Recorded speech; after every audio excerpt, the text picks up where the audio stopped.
గడవని మమత advocate Peddampalli నేను న్యాయ పోరాటం చేస్తున్నాను. భర్త ఉండగా ఒక తన ఒంటరి మహిళ చేసుకుంటుందని విక్టోరియా మీద నేను న్యాయ పోరాటం చేస్తున్నాను. దీని నిమిత్తం నేను కలెక్టర్ దగ్గర కూడా నేను పిటిషన్ ఇవ్వడం జరిగింది. దాని ఎంక్వైరీ కూడా జరిగింది.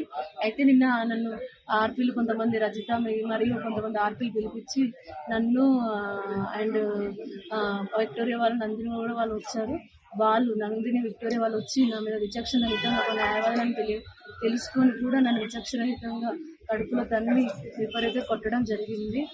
అందుకే నేను ఇంకా అక్కడ పిఎస్ కూడా వెళ్తే పోలీస్ స్టేషన్కి వెళ్తే కూడా అక్కడ నాకు ఎలాంటి జరగలేదు.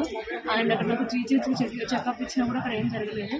న్యాయ పోరాటం కోసం నేను ఇక్కడ హైకోర్టుకి రావడం జరిగింది.